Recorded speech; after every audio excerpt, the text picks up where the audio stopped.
আজ চতুর্থ রোজা। আসলে রোজার দিন মানে একটা আনন্দের দিন, মানে এক একটা রোজা কমে আসে আর কি মনে হয় যে ঈদের দিনটা এগিয়ে আসছে।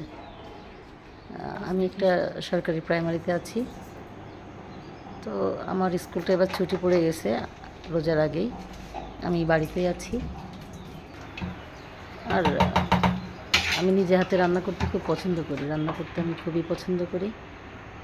আমার ফ্যামিলির জন্য তো কোনো কথাই নাই। তো যেহেতু রোজার সময় ইফতারিতে ভাজা পোড়া একটা খুবই কমন আমাদের বাঙালিদের জন্য, তো এটা আমি বাসাতেই করি। মানে এভাবে আসলে আমরা বাইরের খাবার সেভাবে পছন্দ করি না, আর আমি যেহেতু রান্না করতে পছন্দ করি এই জন্য আমি নিজেই করার চেষ্টা করি। আজ আজ খাবারের ইফতারির আইটেম ছিল আলুর চপ। এই যে আমি তেলে ছাড়ছি অবশ্য, তো চামচ দিয়ে ছাড়ছি তার একটা কারণ আছে। মানে এটা আমার মনে হয় যে হাত দিয়ে ছাড়লে হয় কি তেলের একটা তাপ আসে না হাতে, এটা আমার মনে হয় যে আমার জন্য একটা কষ্টকর মনে হয়। আর চামচ দিয়ে ছাড়লে এটা অনেক সহজ হয়। তোমরা চেষ্টা করে দেখতে পারো, এটা ট্রাই করতে পারো। আর সাথে ছিল, মানে এখন এরপরে করব বেগুনি, ডিমের চপ। আর আরেকটা খাবার আমরা আপনার প্রতিদিনই রাখি, যেটা মরিচের চপ। মুখে খুব ঝাল ঝাল মনে হয়, তারপরেও খেতে ভালো লাগে। আসলে আমি ইফতারির এই যে বানানোর আগে বেটারটা এভরিথিং সব কিছু রেডি করে রাখি। কিছুক্ষণ আগে মানে মিনিট 20 আগে ভাজতে আসি। মানে এটার কারণ একটু গরম গরম খাবার আমার খুবই পছন্দের। আমার মনে হয় সবারই এটা, যে ভাজা পোড়াটা সবাই একটু গরম গরম খেতে পছন্দ করে।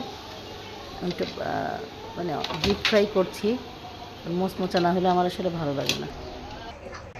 তো এবার বেগুনি ছাড়ছি আমি,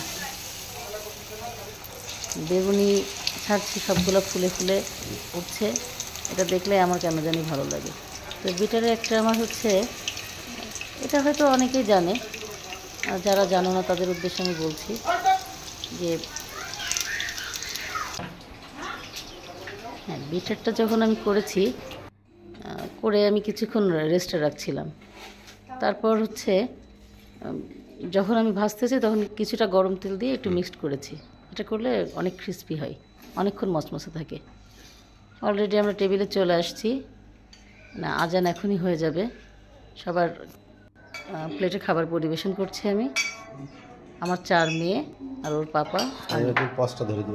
তো টেবিলে 2টা চেয়ার খালি, আমার 2টা মেয়ে ঢাকাতে।